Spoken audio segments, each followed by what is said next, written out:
আসসালামু আলাইকুম সুপ্রিয় দর্শক, আগামীকাল 16 জুলাই বৃহস্পতিবার 2026 চলে আসলাম এইমাত্র পাওয়া মেঘ বৃষ্টি, নিম্নচাপ, ঘূর্ণিঝড়, ভয়ঙ্কর বন্যা এবং আবহাওয়ার খুবই গুরুত্বপূর্ণ সংবাদ নিয়ে। ইতিমধ্যে বাংলার আবহাওয়ায় আবারও শুরু হলো বিরাট বড় পরিবর্তন। বঙ্গোপসাগরে আবারও নতুন করে সৃষ্টি হলো নিম্নচাপ, আঘাত আনতে পারে বাংলার উপকূলীয় অঞ্চলে। কেমন থাকতে পারে দুই বাংলার আবহাওয়া, কোন কোন জেলাগুলোর উপর হতে পারে ভারী থেকে অতি ভারী বৃষ্টিপাত। প্রিয় দর্শক, এই নিম্নচাপটি কতটা শক্তিশালী হবে, কোথায় আঘাত আনতে পারে, এর ফলে কোন কোন জেলায় ভারী বর্ষণ বা বন্যার পরিস্থিতি তৈরি হওয়ার সম্ভাবনা রয়েছে তা জানিয়ে দেওয়া হবে ভিডিওটির মাধ্যমে। জানতে হলে ভিডিওটি না টেনে শেষ পর্যন্ত দেখবেন। ভালো লাগলে লাইক করে চ্যানেলটি সাবস্ক্রাইব করে পাশের বেল বাটনে ক্লিক করে রাখবেন। আর ভিডিওটি কোন জেলা থেকে লাইভ দেখছেন কমেন্ট করে জানিয়ে দিন। প্রিয় দর্শক, প্রথমে সরাসরি চলে যাব বাংলার উপগ্রহ রাডার স্যাটেলাইট ইমেজের উপর।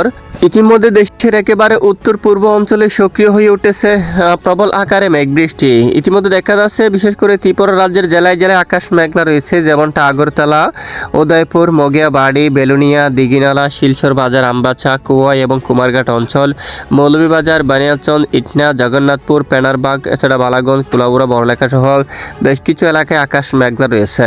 ময়দান, কিশোরগঞ্জ, কাপাসিয়া, ঢাকা, এদিকে নাগারপুরের দিকে ধামরাই, তারপর বাঁশটাইল সহ আকাশ মেঘলা রয়েছে। এদিকে সিরাজগঞ্জ, সরিষাবাড়ি, জলকাত্রা, ময়মনসিংহ, ত্রিশাল, ফুলপুর সহ উত্তরাঞ্চলে বেশিরভাগ জেলায় আকাশ মেঘলা। এদিকে রয়েছে বালুরঘাট, মহদেবপুর, মালদা, তারপর এদিকে বিশেষ করে কৃষ্ণগঞ্জ, ঠাকুরগাঁও, পঞ্চগড়, কুচবিহার, ধুবুরি অঞ্চল, গোলাপাড়া সহ উত্তরবঙ্গের বেশ কিছু এলাকায় আকাশ একদম মেঘলা রয়েছে। দেশের উত্তর পূর্ব সিলেট বিভাগের কিছু কিছু এলাকায় রাতের মধ্যে বিক্ষিপ্ত বজ্র সহ বৃষ্টিপাত হওয়ার সম্ভাবনা রয়েছে। এদিকে বাংলাদেশের দক্ষিণাঞ্চল, খুলনা, বরিশাল, চট্টগ্রাম বিভাগের দক্ষিণাঞ্চলের আকাশ আংশিক মেঘলা সহ পরিষ্কার রয়েছে। ভারতের পশ্চিমবঙ্গের কিছু কিছু এলাকায় এদিকে দেখুন বজ্রবাহী মেঘমালা সৃষ্টি হচ্ছে। দুয়াক এলাকায়, চন্দ্রকোনার দিকে, আরামবাগ বা এদিকে কুতুলপুর অঞ্চল, তারপর বিশনপুর, এখানে কয়েকটি অঞ্চলে বিক্ষিপ্ত বজ্র সহ বৃষ্টিপাত হওয়ার সম্ভাবনা রয়েছে। তো কেমন থাকতে পারে আগামীকালের আবহাওয়ার পরিস্থিতি বৃহস্পতিবার 16 জুলাই, কোন কোন জেলা হতে পারে বৃষ্টিপাত। ইতিমধ্যে সরাসরি দেখা যাচ্ছে নিম্নচাপের প্রভাবে বাংলার উপকূলবর্তী জেলাগুলোর পর ঘন্টায় 50 কিলোমিটার বেগে শুরু হতে পারে দমকা জোড়া হাওয়া।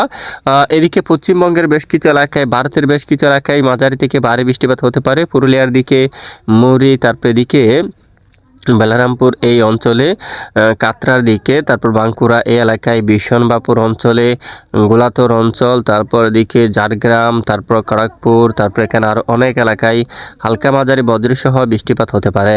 এবং এদিকে খড়গপুর, তারপর এদিকে রয়েছে জামশেদপুর, তারপর এখানে বাহালদা অঞ্চলে, চাকুলিয়া, তারপর এখানে আরও অনেক এলাকায় মাঝারি থেকে বজ্রসহ কিছুটা ভারী বৃষ্টিপাত হওয়ার সম্ভাবনা দেখা যাচ্ছে। এরপরে শুক্রবার 17 জুলাই যদি আমরা একটু দেখি, বিশেষ করে বাংলাদেশের বেশ কিছু এলাকায় আকাশ আংশিক মেঘলা সহ পরিষ্কার হতে পারে। এদিকে একেবারে দক্ষিণাঞ্চলের দুয়াক এলাকায় বিক্ষিপ্ত বজ্রসহ কিছুটা বৃষ্টিপাত হতে পারে। এছাড়া সারা দেশের বেশ কিছু এলাকায় আকাশ প্রায় আংশিক মেঘলা সহ পরিষ্কার থাকার সম্ভাবনা রয়েছে। তো এই নিম্নচাপটি কতটা শক্তিশালী হবে, এর ফলে বৃষ্টির সম্ভাবনা আছে কিনা। ইতিমধ্যে আবহাওয়ার ইউরোপিয়ান পূর্বাভাস মডেল অনুযায়ী এই নিম্নচাপের প্রভাবে বাংলার দক্ষিণ উপকূলীয় অঞ্চল জুড়ে দমকা জোড়া হাওয়া কিন্তু অব্যাহত থাকতে পারে আগামীকাল বৃহস্পতিবার 16 জুলাই। বিশেষ করে মতিরহাট, ফরিদগঞ্জ, তারপর বরিশাল, ঝালকাঠি, পটুয়াখালী, এদিকে বিশেষ করে সন্দ্বীপ, হাতিয়া, সেনবাগ এবং ফটিকছড়ি, তারপর এখানে কুতুবদিয়া, কক্সবাজার, চকরিয়া, চট্টগ্রাম, এখানে টেকনাফ সহ বেশ কিছু এলাকায় 50 কিলোমিটারের উপরে জোড়া হাওয়ার দাপট অব্যাহত থাকতে পারে। তবে ভারী বর্ষণ হওয়ার মতো কোনো সম্ভাবনা বা পরিস্থিতি দেখা যাচ্ছে না। এরপরে দেখুন শুক্রবার 17 জুলাই নাগাদও দমকা বাতাস কিন্তু অব্যাহত থাকতে পারে। মূলত আগামীকাল 16 তারিখ এবং 17 তারিখের মধ্যে দেশের দক্ষিণাঞ্চলের জেলায় জেলায় ঘন্টায় 50 কিলোমিটার বেগে দমকা জোড়া হাওয়া অব্যাহত থাকার সম্ভাবনা রয়েছে। এদিকে বঙ্গোপসাগর খুবই উত্তাল হয়ে উঠেছে। ইতিমধ্যে নিম্নচাপের প্রভাবে বঙ্গোপসাগর উত্তাল হয়েছে। বিশেষ করে এদিকে দেখুন সকল প্রকার মাছ ধরার নৌকা ও ট্রলারগুলোকে উপকূলের কাছাকাছি সাবধানে চলাচল করতে বলা হচ্ছে। তো দেখুন এবার আমরা সরাসরি চলে যাব তাপমাত্রার আপডেটে। এই মুহূর্তে আমরা সরাসরি চলে আসলাম তাপমাত্রার আবহাওয়ার আপডেটে। বর্তমানে দেখতে পাচ্ছি আগামীকাল বৃহস্পতিবার 16 জুলাই ঢাকায় 31 ডিগ্রি সেলসিয়াস তাপমাত্রা থাকবে। মাদারীপুরে 31, খুলনার দিকে 31, পিরোজপুর, বরিশাল, ঝালকাঠি, পটুয়াখালী 30 থেকে 31 ডিগ্রি সেলসিয়াস তাপমাত্রা থাকবে। ফটিকছড়ি, চট্টগ্রাম, কক্সবাজার, কুতুবদিয়াতে 30 ডিগ্রি সেলসিয়াস পর্যন্ত সর্বোচ্চ তাপমাত্রা থাকার সম্ভাবনা রয়েছে। ময়মনসিংহ, রংপুর এবং সিলেট বিভাগের উপর সর্বোচ্চ তাপমাত্রা 33 ডিগ্রি সেলসিয়াসে থাকার সম্ভাবনা রয়েছে। রাজশাহীর দিকে 32, এদিকে খুলনাতে 31, কলকাতা সহ এখানে বেশ কিছু এলাকায় পশ্চিমবঙ্গের একাধিক জেলায় 30 ডিগ্রি সেলসিয়াস বা 31 ডিগ্রি সেলসিয়াস পর্যন্ত সর্বোচ্চ তাপমাত্রা থাকার সম্ভাবনা রয়েছে।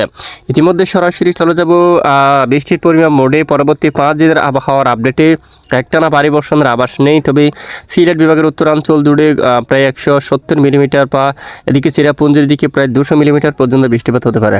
জৈন্তাপুর অঞ্চল, সাতকবাজার, বিশনবাপুর এই অঞ্চলে 170 থেকে 80 মিলিমিটার পর্যন্ত মাঝারি দিয়ে কিছুটা ভারী বৃষ্টিপাতের সম্ভাবনা থাকবে। আলিপুরদুয়ার, শিলিগুড়ি, দার্জিলিং এই অঞ্চলে মাঝারি থেকে ভারী বৃষ্টিপাত হতে পারে। ধূপগুড়ি, জলপাইগুড়ি, শিলিগুড়ি, ওদলাবাড়ি, তারপর এখানে দেখুন এখানে বেশ কিছু এলাকায় 180 মিলিমিটার পর্যন্ত বৃষ্টিপাত হতে পারে। এছাড়া বাংলার অন্যান্য জেলাগুলোর উপর দেখুন বৃষ্টির সম্ভাবনা খুবই কম থাকবে। বিক্ষিপ্ত আকারে বৃষ্টিপাত থাকতে পারে। দেশের কিছু কিছু এলাকায় ভারী বর্ষণ হওয়ার মতো কোনো সম্ভাবনা দেখা যাচ্ছে না। তো এ হচ্ছে আজকের আবহাওয়ার আপডেট। এতক্ষণ আমাদের সাথে থাকার জন্য অসংখ্য ধন্যবাদ।